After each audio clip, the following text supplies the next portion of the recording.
so much for joining us on Spitfire. Today we are graced with Elder Terri Mitchell. She's going to share what the Lord brought her out of and how she was able to overcome. Let us welcome Elder Terri Mitchell. I had a life-changing experience like everybody else do.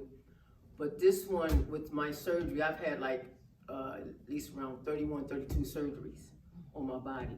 All at the same time? No, in different Okay. different years here and there. But the one that really I thought that did me in was the last surgery I had 3 years ago, was spinal surgery. Okay. And I have at least around 36 to 40 something rods in my back. 30 to 40? Wow. Yes. Okay. From here to all the way down in my butt area. And God brought me out of that so much. What I went through on that, it was a 2-part surgery. Okay. The first part was they opened me up, took like 6-7 hours to put the holes in me. Mm-hmm. The 4th day, they opened back up to put the rods in. And that's when all heck broke loose on the 4th day. Wow. Because when they did that, when I woke up, next thing you know, I was paralyzed. I was unable to move. I could wiggle my toes, my hands, but I was paralyzed from the waist on down. I was unable to move my legs. I still suffered with the numbness in my thighs. Mm-hmm.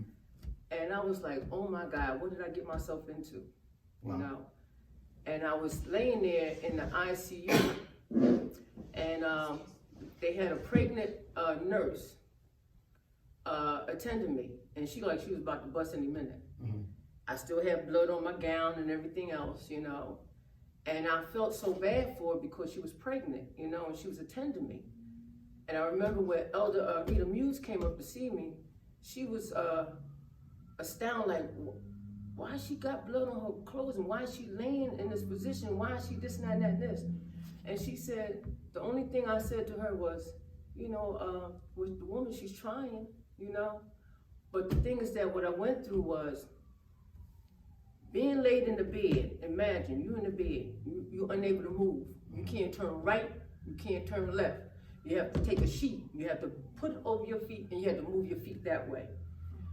Anytime you called the nurses, they might have came, they might not have came.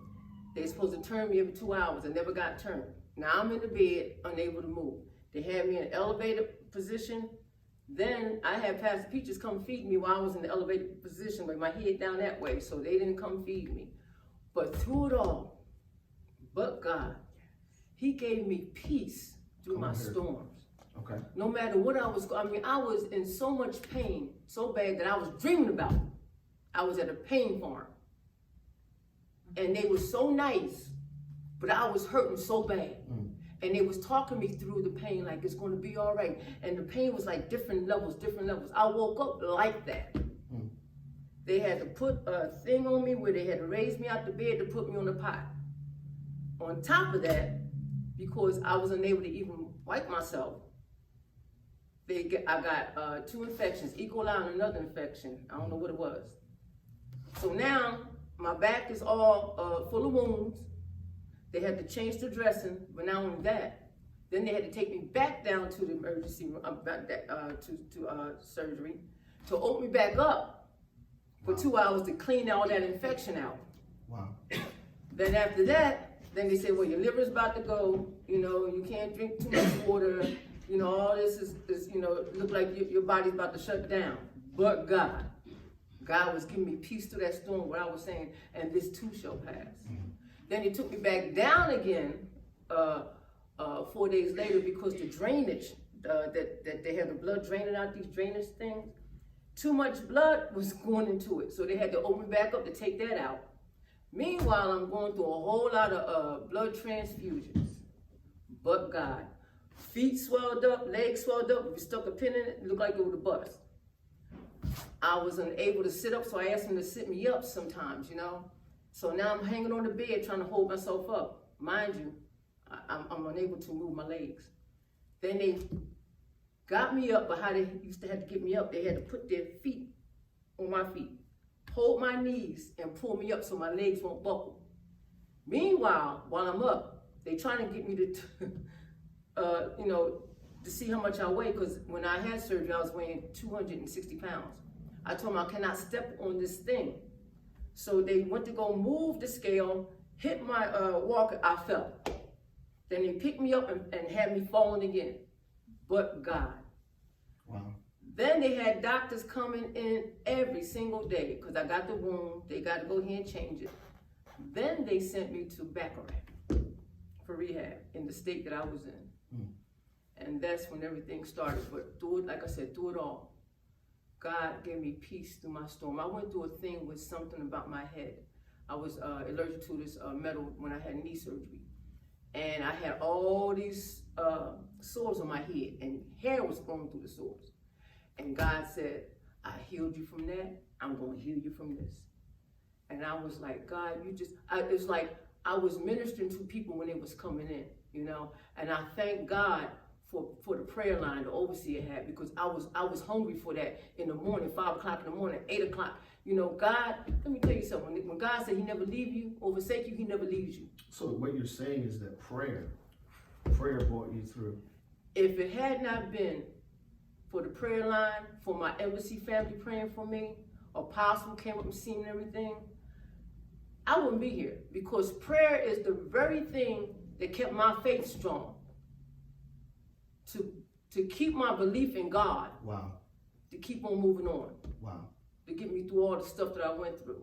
And based on the pictures, and we're going to put them up on the screen, based on the pictures that you showed, from the top of your back to the top of your hind parts, there were stitches and all of that. Yes. Can you talk to me about some of the emotional pain that you were going through? Wow. There's times that I broke down where I was in the room just screaming and hollering, and I thank God that my aunt was on the phone at the time, because it's like no matter what I was going through, none of the nurses or doctors, they wouldn't come in there. They left me in there like I was a stranger. But my aunt was on the phone, and I was crying out and I was screaming, and I was like, Auntie, I said, I'm not feeling well. I'm going through all this stuff, and I just need some help here. And I just started screaming. And I thank God that she was on that phone just to hear me out.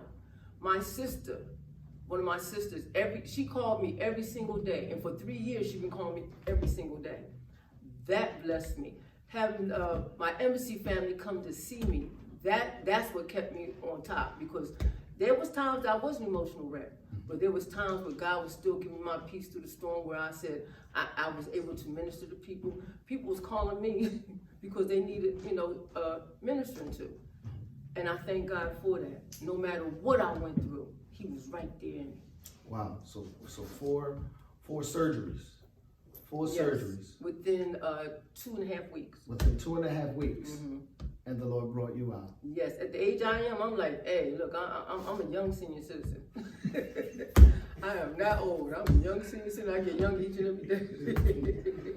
And you're still able to get up. You're still able to move. You're still able to have your being and be a part of everything that we have going on. That's a true blessing. Yes, it is. That is a true blessing. Not only that, I started back in one of my activities, that I do, which is martial arts, thank God.